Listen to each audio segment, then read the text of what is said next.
Bonjour à tous et bienvenue dans ce grand débat du tout premier numéro de l'Agora Magazine en toute sécurité. Un débat qui aujourd'hui colle complètement à l'actualité. En effet, nous sommes à la veille de l'Euro 2016, à quelques semaines de la fête de la musique et du Tour de France. Et donc nous allons évoquer la sécurité événementielle. La sécurité événementielle, c'est vraiment une activité très particulière au sein de la profession de la sécurité qui exige vraiment des compétences tout à fait particulières, très pointues, et tant de la part des forces de l'ordre que des sociétés de sécurité privée. La problématique est encore plus compliquée en ce moment parce qu'il y a des menaces terroristes. Alors pour examiner ce sujet, nous avons fait appel à deux spécialistes. À ma droite se trouve Pierre-Yves Touot, qui est directeur adjoint de ASSO, c'est-à-dire la société qui organise le Tour de France, et vous êtes responsable de la sécurité notamment. Frédéric Bedin, à ma gauche, vous êtes le président du directoire de l'agence de communication événementielle Hopscotch et vous cumulez, je crois, 40 années d'expérience dans l'événementiel. Alors, Pierre-Yves Touot, vous gérez un événement qui a un retentissement mondial énorme, mais qui a une problématique tout à fait particulière, parce qu'il faut gérer la sécurité d'un événement mobile, c'est-à-dire qui se déplace tout au long de ce Tour de France. Alors, quelles sont les contraintes tout à fait particulières en matière de sécurité pour le Tour de France ? Vous l'avez dit, le Tour de France est une épreuve itinérante. Elle est, contrairement à d'autres événements, elle n'est pas dans un stade. Nous, la voie publique, c'est notre stade, c'est 3500 km. Et donc la particularité de cet événement, sur le plan de la sécurité, mais je dirais aussi sur le plan technique et logistique, c'est de faire évoluer cette bulle tous les jours sur ces 3500 km. Donc c'est une particularité, c'est une contrainte, mais c'est pour ça aussi qu'on le fait, parce qu'on aime organiser ce type d'événement. Et alors, comment ça se passe sur le plan juridique, administratif, pour gérer la sécurité itinérante du Tour de France? C'est une sorte de bulle de sécurité privée. Oui, en quelque sorte. Le Tour de France, comme beaucoup d'autres épreuves, voilà, elle se passe sur la voie publique, mais le Tour de France a cette particularité qu'il est le seul événement au monde à avoir un arrêté ministériel, l'arrêté du ministre de l'Intérieur, qui autorise le Tour de France et surtout qui octroie un usage privatif de la chaussée. Un usage privatif dans les textes de 2 à 3 heures, et puis dans les faits, on le sait bien, pour ceux qui sont allés sur le Tour de France, je crois que c'est le cas de monsieur également, qui vient régulièrement sur le Tour de France, on est au-delà de 3 heures, 4 heures, sur les épreuves contre la montre, c'est 7 à 8 heures d'usage privatif de la chaussée. C'est une bulle privative qui se déplace, comprise entre la caravane et la fin de course. Donc c'est en quelque sorte notre stade qui bouge pendant 3 heures sur l'itinéraire de la course. Alors vous faites évidemment appel à des sociétés de sécurité privée, on va en parler, elles ont un rôle bien défini, mais aussi aux forces de l'ordre public. Et donc il y a, je crois, 23 000 policiers, gendarmes qui accompagnent le Tour de France tout au long de l'épreuve. Alors vous avez des accords particuliers ? Tout à fait. Alors, vous l'avez dit, il y a des policiers et des gendarmes sur le Tour de France, puisqu'on a un usage privatif de la chaussée qui nous est accordé par un arrêté ministériel du ministre de l'Intérieur. Mais pour sécuriser la course, évidemment, on fait appel à la force publique, aux policiers, aux gendarmes. On a un peu plus de 20 000 policiers et gendarmes sur l'ensemble du Tour. C'est à peu près ça tous les ans. Alors, en particulier, cette année, il y aura une petite hausse, ça a été annoncé par le ministre de l'Intérieur, des policiers et des gendarmes. Et puis à côté de ça, on a, comme pour un stade, des agents de sécurité, des contrôleurs qui vérifient les entrées, les points d'accès, les différents points où on doit contrôler les invités du Tour de France.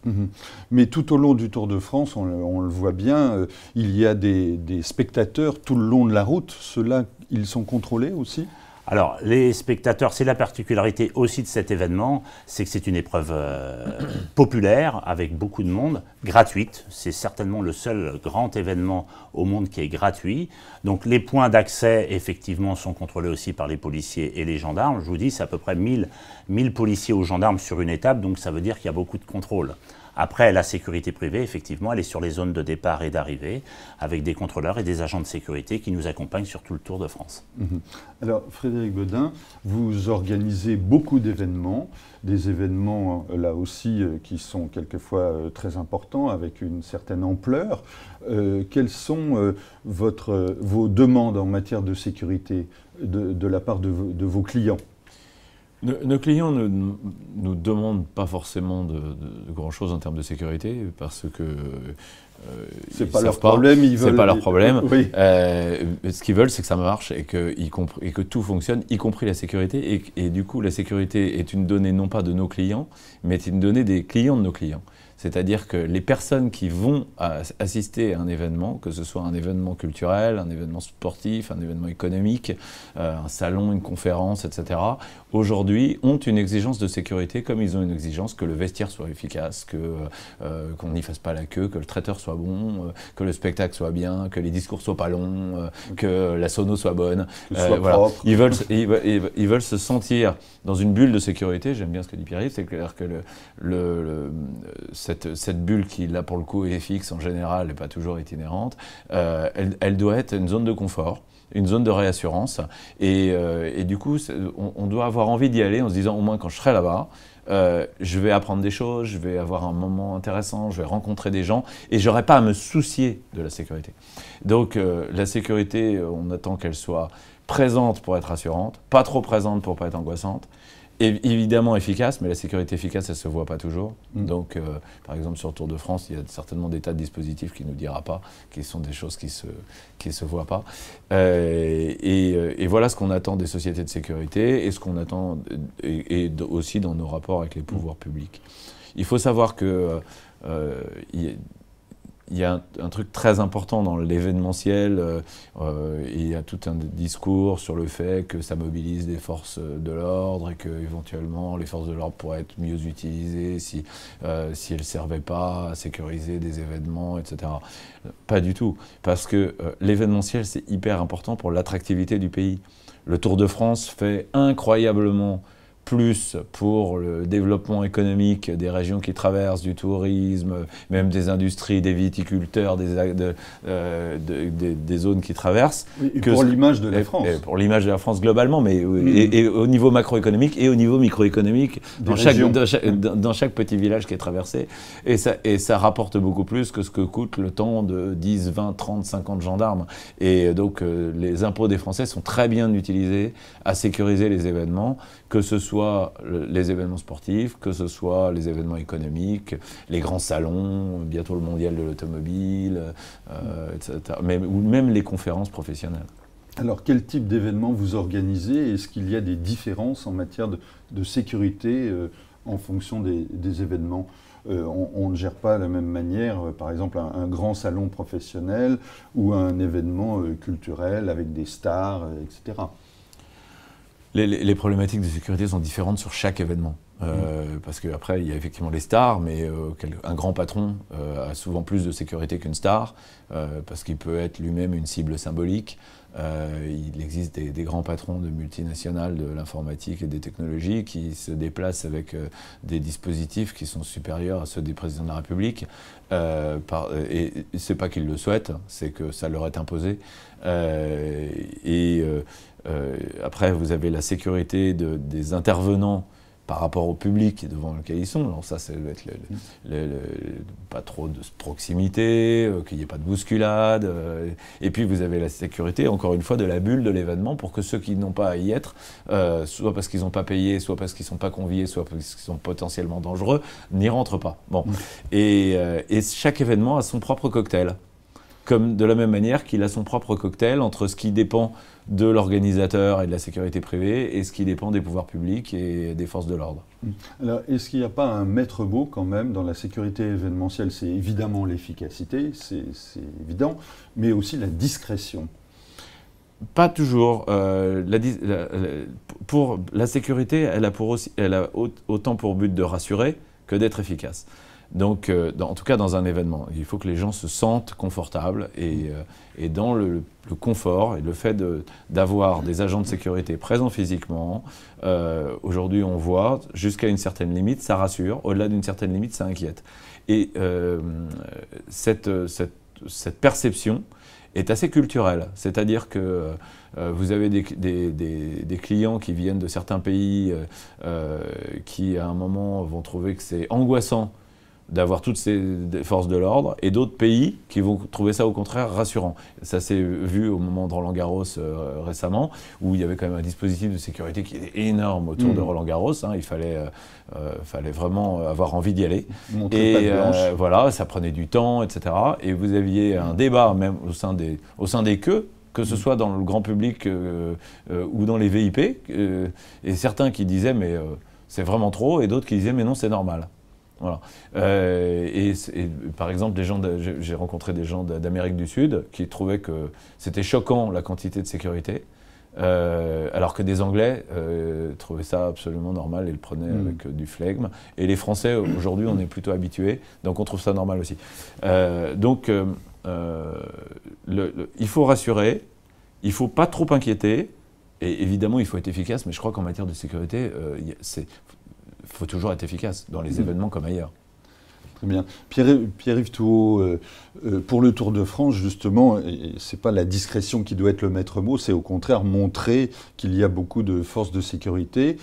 Cette année, il y a le GIGN qui, pour la première fois, va accompagner tout le Tour tout le long du parcours.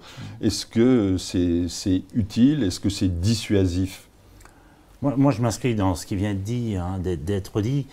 Il faut que ce soit visible et pas à la fois. Il faut que ce soit discret et pas à la fois. Quand vous avez des policiers et des gendarmes sur le bord de la route, ça veut encore dire quelque chose dans notre pays, même si les derniers événements montrent que parfois il y a très peu de respect pour les forces de l'ordre. Il faut que ce soit visible. Il faut qu'on voit du bleu, entre guillemets, comme on dit dans nos événements. Et puis de la discrétion. Alors vous parlez d'une force d'élite qui va nous accompagner sur le Tour de France. Elle sera discrète, évidemment. Elle sera présente pour la première fois. Ça a été dit par le ministre de l'Intérieur il y a une quinzaine de jours. Ils seront présents sur la globalité du Tour de France. Voilà, ça fait partie du dispositif global de la sécurité du Tour de France. Et puis, encore une fois, il y a des choses qu'on verra et puis d'autres pas. Voilà. Et alors, en fonction des menaces terroristes qui sont quand même assez pesantes en France, vous avez pris des dispositions particulières par rapport à d'autres tours dans le passé qui étaient, durant une période, moins exposés à ces menaces? Il y a deux choses. L'organisateur, ASO, Amaury Sport Organisation, doit faire un certain nombre de choses en matière de sécurité. C'est des policiers, des gendarmes sur le bord de la route, ça revient à l'organisateur. La sécurité privée revient à l'organisateur. Les formations, nous les faisons pour tous nos pilotes, motards, auto dans des centres agréés. D'ailleurs, j'en profite pour dire qu'on a formé pratiquement 150 motards de l'organisation au Centre national de la gendarmerie à Fontainebleau par des gardes républicains qui nous accompagnent aussi sur le Tour de France. Donc ça, c'est du ressort de l'organisateur. Après, tout ce que vous évoquez là, le risque terroriste et le risque de malveillance du domaine de la sûreté, ça, c'est du ressort de l'État. Et donc, ils le gèrent, et je crois qu'ils le gèrent bien, on leur fait confiance en tout cas. Et donc, ce n'est pas du ressort de l'organisateur, c'est du ressort de l'État. Alors, cette année, il y a aussi un contexte un peu particulier au niveau social, puisqu'il y a pas mal de grèves et de manifestations contre la loi travail. Est-ce que c'est un risque que vous avez aussi anticipé qui pourrait, ce phénomène social pourrait perdurer jusqu'en juillet et donc intervenir pendant le Tour de France? Alors vous savez, de tout temps, le Tour de France et les grands événements, nous sommes à la veille de l'Euro et vous voyez un peu ce qui peut se passer. Il y a des menaces, des risques. Ceux que vous avez évoqués en font partie. Il y en a d'autres. On les appréhende. On dialogue beaucoup. Les dernières semaines, avec Christian Prudhomme, le patron du Tour de France, nous sommes allés voir plusieurs plusieurs personnes pour discuter, pour dialoguer, pour trouver des accords. Vous savez, le Tour de France, il est éminemment pacifique, hein. Le Tour de France, personne ne veut le bloquer.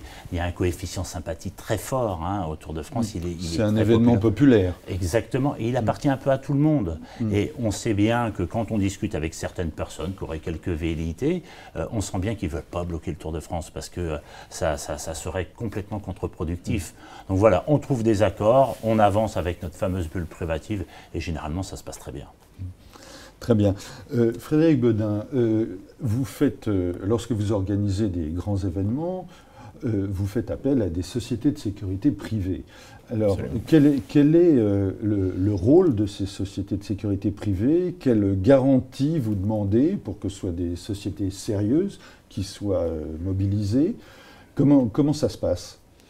Alors, déjà, on travaille avec 3 ou 4 sociétés depuis très longtemps. Et, qui sont spécialisées en événementiel. Qui sont spécialisées ou qui ont des départements spécialisés en événementiel. Et même sur certains événements, je pense par exemple on organise des festivals de cinéma. Dans les festivals de cinéma, non seulement on travaille souvent avec les mêmes sociétés, mais on demande à ces sociétés qu'on ait les mêmes personnes. Voilà, de manière à ce que les agents de sécurité aient aussi un rôle de physionomiste, reconnaissent les personnes, sachent qui est qui et sentent les situations. Donc ces gens-là, on a une grande proximité avec eux, on fait des réunions préparatoires, ils connaissent notre manière de travailler, ils savent jusqu'où on va et du coup ils comprennent bien à quel moment c'est de leur responsabilité à eux et si jamais à un moment il y a une situation de stress, l'entraînement de travailler ensemble fait que les choses vont vite et on n'a pas besoin forcément de se parler pour prendre les bonnes décisions.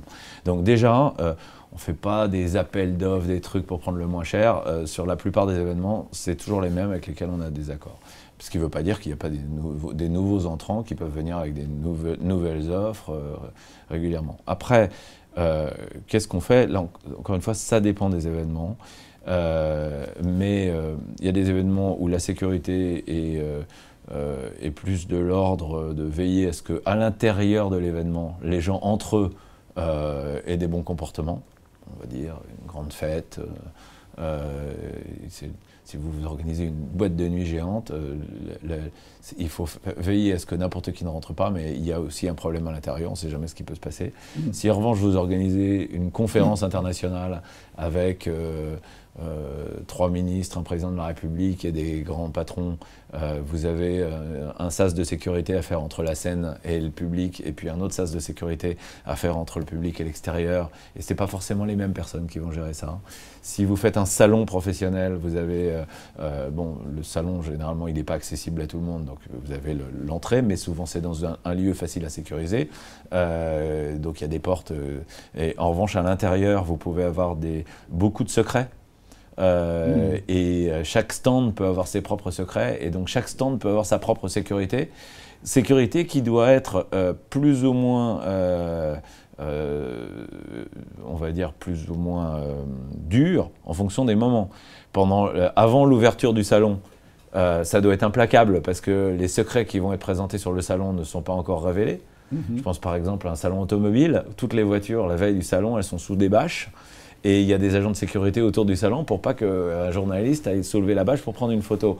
Le lendemain, c'est l'inverse puisqu'elles sont révélées. Donc là, tous les journalistes sont là et au contraire, on souhaite qu'ils viennent, tous au même moment. Et là, la sécurité, elle a pour objectif que tout le monde n'aille pas mettre les mains dessus, partir avec des accessoires. Et donc, vous voyez ce rôle évolutif qui, dans un même événement, peut être différent à différents endroits de l'événement. Et alors, il y a un événement dont vous n'avez pas parlé, c'est par exemple les assemblées générales d'actionnaires. Ça, c'est une problématique peut-être aussi différente, une fois très sensible. Absolument, mais pas que les assemblées. Toutes les réunions où il peut y avoir un antagonisme entre le public et les gens qui sont sur scène doivent être gérées avec on va dire, vigueur et tact. Parce que la personne qui va admonester le président de la société qui est sur scène, qui est pourtant une personne mondialement connue, c'est un actionnaire qui mérite le respect. de la part du président, parce que finalement, le président est un peu son employé. Ouais. Mais en même temps, l'actionnaire qui s'octroierait trop de pouvoir, il va peut-être aller trop loin. Donc il faut le gérer avec beaucoup de taxes. Ça, on le fait, effectivement, des assemblées générales. Mais aussi les défilés de mode, aussi les manifestations sportives internes ou externes. Et à chaque fois, le contexte est différent. Et donc, alors, les agents de sécurité doivent avoir des compétences bien particulières. Ça n'a rien à voir avec du gardiennage d'un bureau ou d'un siège social. Le gardiennage, c'est aussi des compétences particulières. Tout à fait. C'est plus voilà. Ceux qui s'occupent du gardiennage d'Hopscotch, je peux vous dire, ils sont super. Ils ont beaucoup de tact. Ils reconnaissent les gens. Ils ont toujours le mot qui va bien au bon moment. Quand on décide de durcir et qu'on dit on va contrôler tous les sacs de tout le monde, même des gens que vous connaissez, ils savent trouver les mots pour le justifier. Mais attendez, on s'est vu hier. Oui, mais j'ai des consignes. Ce serait sympa de. Et sincèrement, c'est un métier de faire le gardiennage d'un immeuble ou d'un magasin qui n'est pas exactement le même que effectivement être stadier, être policier sur les bords du Tour de France ou membre du GIGN. Tout le monde ne peut pas tout faire. Et encore une fois, je pense que c'est comme les militaires, c'est un métier où il faut beaucoup d'entraînement. Oui, c'est sûr. De l'entraînement, parce que c'est l'entraînement qui permet d'être vigilant, de sentir les choses et de mieux interagir avec les autres. Alors, il y a un projet de réforme du monde de la sécurité privée qui est d'armer les agents de sécurité privée à la suite de formations adaptées, évidemment. D'ailleurs, comme en ont subi les transporteurs de fonds, vous seriez favorable à ça sur des applications bien particulières ? Je ne suis pas compétent pour répondre, et quand on parle avec nos partenaires de sécurité, ils ont des avis divergents, donc je ne me permettrai pas de trancher. Les armes, personnellement, ça me fait peur, plutôt que ça me rassure. Voilà. Et en même temps, si j'avais été au Bataclan, j'aurais probablement apprécié que les agents de sécurité soient armés. Donc c'est très difficile de prendre une décision, et je ne me prononce pas. D'accord. Pierre-Yves Thouot, le Tour de France nécessite évidemment une coopération entre forces de l'ordre public et sociétés de sécurité privée. Comment ça s'organise ? Alors, on a sur le Tour de France plusieurs partenaires. Il y a la police et la gendarmerie. Je les prends comme véritablement des partenaires puisqu'on travaille toute l'année avec eux. Et ces deux entités sont représentées par des équipes permanentes, à la fois la garde républicaine avec un capitaine et la direction de la gendarmerie avec un officier de liaison, un officier supérieur, un colonel qui nous accompagne sur tout le Tour de France. Côté police, on a la mission police qui nous accompagne sur tout le Tour de France, 12 policiers, avec un chef de mission, une commissaire cette année, une commissaire de police, et ils font l'interface avec nos responsables de sécurité privée. Évidemment, vous vous doutez bien qu'avec la société de sécurité privée, on a un lien permanent, direct, mais les policiers et les gendarmes, évidemment, travaillent aussi avec eux. C'est un petit groupe, on a des commissions de sécurité tous les jours, au départ des étapes, à l'arrivée de l'étape. C'est un lien permanent, c'est un vrai partenariat entre les sociétés et la société privée qui nous accompagne, la police, la gendarmerie et l'organisateur que nous sommes. Et alors, ce sont toujours les mêmes entreprises de sécurité privée auxquelles vous faites appel, ou ça dépend aussi des régions dans lesquelles traverse le Tour de France ? On est un peu comme Frédéric, on travaille un peu avec les mêmes sociétés, les mêmes personnes. Et puis vous savez, dans le domaine de la sécurité privée, vous avez des agents de sécurité qui se retrouvent parfois sous une autre entité, sous d'autres couleurs. Mais nous, c'est plutôt le profil de la personne qu'on recherche, les bonnes personnes au bon endroit. Donc ces gens-là, on les reprend d'année en année. Mais moi, aussi bien comme dans les équipes de la gendarmerie ou de la police, le maître mot, et dans nos équipiers également, c'est de ne pas trop changer les équipes. Il faut qu'il y ait une continuité. Le Tour de France, vous savez, c'est 3500 km, c'est plus de 20 jours. Il fait chaud, il fait froid, il y a beaucoup de bruit, il y a beaucoup de monde, il y a beaucoup de caméras. C'est très fatigant. Donc il faut avoir des gens sur qui vous pouvez compter tout au long du Tour. Et je dis à tous les équipiers et à tout le monde, dans les briefings d'avant-tour, quand on réunit tout le monde, considérez-vous comme un coureur cycliste. C'est long, c'est beau le Tour de France, mais c'est long, c'est dur. Il faut bien s'alimenter, il faut bien dormir, il faut bien récupérer, parce que cette année on partira du Mont-Saint-Michel pour arriver jusqu'à Paris. C'est une épreuve où il faut être endurant. Oui. Et alors, ces sociétés de sécurité, en fait, sont employées par différents organismes. Il y a ASO, mais il y a aussi, par exemple, des sponsors, il y a les équipes. Alors, comment vous gérez tout ça, les événements aux étapes? Nous sommes complètement autonomes. On a la même société qui gère aussi bien les espaces de départ que d'arrivée. Donc c'est nous qui les employons, c'est nous qui leur donnons les missions, c'est nous qui avons autorité sur cette société. Parfois, quelques partenaires ou parfois quelques équipes peuvent s'attacher les services de société privée, mais c'est vraiment à la marge. On a vraiment nos propres agents sur tous les événements et pour servir tous nos partenaires et tous nos invités. C'est vraiment une société qui chapeaute le tout. Eh bien, écoutez, on vous souhaite bon courage pour ce prochain Tour de France 2016. Frédéric Beudin aussi, plein de bonnes choses pour tous vos événements que vous allez organiser, et je sais qu'il y en a. Et puis, merci à tous pour ce débat et qui était en pleine actualité. Et je vous donne rendez-vous pour un prochain débat qui promet d'être tout aussi passionnant. Merci, au revoir.